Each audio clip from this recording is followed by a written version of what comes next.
Hey, Maggie. Hi, how are you? Hey, how are you? Welcome to the Pork Inspiration Cafe, where I'm partnering with America's pork producers and doing a lot of creative recipes today and teaching people how to cook creatively and confidently. Wonderful. So am I getting to ask some questions today, or what's happening? Yeah, sure. Well, I mean, we're doing a bunch of recipes, so I'm going to demo a few recipes, and you can also head on to porkbeinspired.com to check out all the recipes that we're doing. And by doing that, also, you're donating one of 125,000 meals to Feeding America as well. And the first dish that I'm actually going to be demonstrating today is sort of the iconic sort of American pork chop. Do you like pork chops, I'm assuming?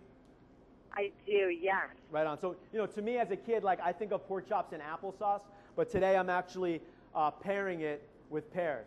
That's an awful joke. It'll probably be the last time that I say it today. But what we're doing here is a brine. And, the reason that you want to brine pork chops, it's real easy. It's actually some pear juice here and a bunch of different spices, some cinnamon and rosemary and sage. And it keeps the meat juicier, and also, actually seasons it because there's salt and spice in it. It makes it a lot more tasty. And over here in the pan, I actually have that pork chop that's been started. And I'll flip it over, and I'm going to baste it with a little bit of butter. I actually started the pork chop in a little bit of lard. That doesn't scare you, I hope, right? Cool, yeah. The lard, because, again, that's flavor. And I'm really into, like, nose-to-tail eating, and especially with pork. All of the different cuts are quite delicious. They all sort of add something to the final dish.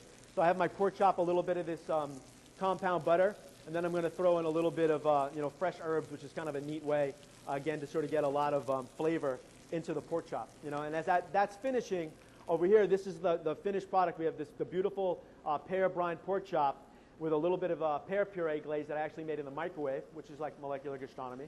And then this cauliflower macaroni and cheese, which to me is kind of a neat way, or a great sort of play off of a very traditional dish, pork, macaroni, and applesauce, but with the pears, and then this cauliflower puree in the macaroni. Wow, that sounds really good. So what's going on today? Not a whole lot. It's early morning here. So we're just starting out our day. I hear you. Am I getting to ask you some questions? Yeah, sure. Go ahead. Shoot. Okay, sorry. All right, so with grilling season coming up here, sure. How would you grill pork? Like, I've never actually done that on the grill, so what are some tips that you've got for me on that? I mean, nice. I mean, grilling season, everyone wants to be outside, and pork is very receptive, to smoky flavors and charcoal and all those things. I mean, everyone loves that smell. Honestly, this dish that I'm doing right here, the pork chop, take it out of the brine. Instead of putting it in the pan like I'm doing, throw it right on the grill, and that's gonna be wonderful. Of course, people love slow-cooked ribs.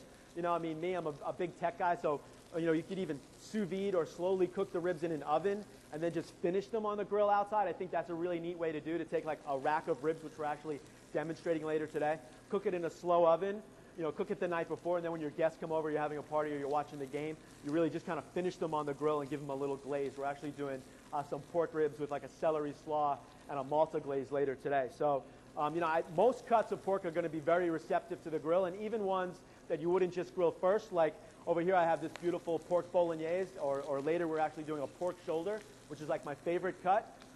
Cooking the shoulder very slowly in the oven or braising it and then finishing it on the grill. To me, that's like lights out, like unbelievable flavor. Wow, that's awesome. Yeah, I've never done grilled anything with pork, so. Oh no, you got to do it. It's like. I mean, honestly, it's like it is the protein to sort of grill. Again, the juices and the fat of it is very forgiving. Pork's very hard to mess up, which is great. I use it a lot on TV because of that reason, because the juices and the fat of it are so forgiving that it's a good go-to when you're when you don't have to cook for 10 minutes or 20 minutes, or when you're at home and you have to cook for your family. Wow, okay. I will try that now. Here's another great dish.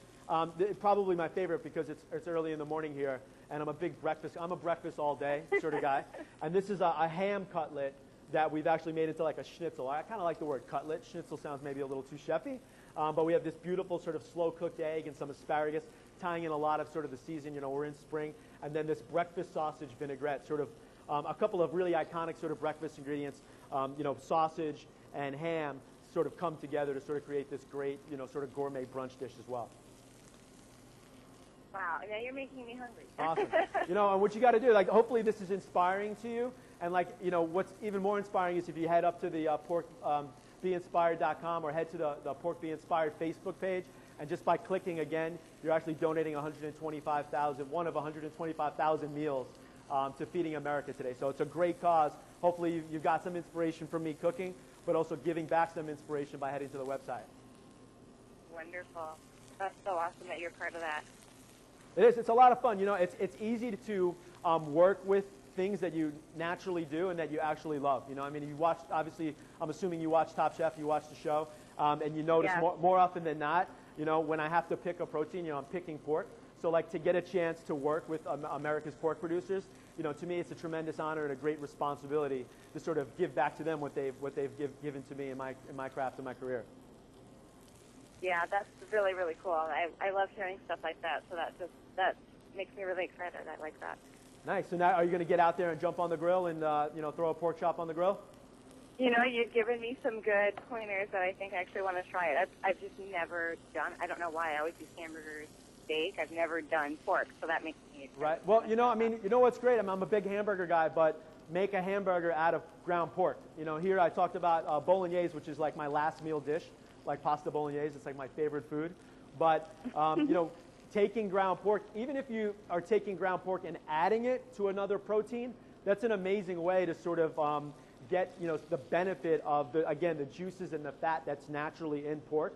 You know, and I kind of do that often. You know, to be quite honest, we'll instead of making a burger out of just beef, make it out of pork, or instead of making, you know, my meatballs out of, you know, another meat, you know, using pork as the base. So, you know, to me, ground pork, if that's something, you know, because my family, you know, you have to cook real quick. We cook with a lot of ground pork, but again, that's sort of my go-to protein as well. You know, how do you season ground pork? Are you just, is there any particular way that you're making that? Well, I mean, to me, I'm kind of attracted to the natural flavors that kind of, to me, are associated with ground pork. Breakfast sausage, whether it's sage and fresh ginger and white pepper, or bolognese, which might be a little bit of fennel seed.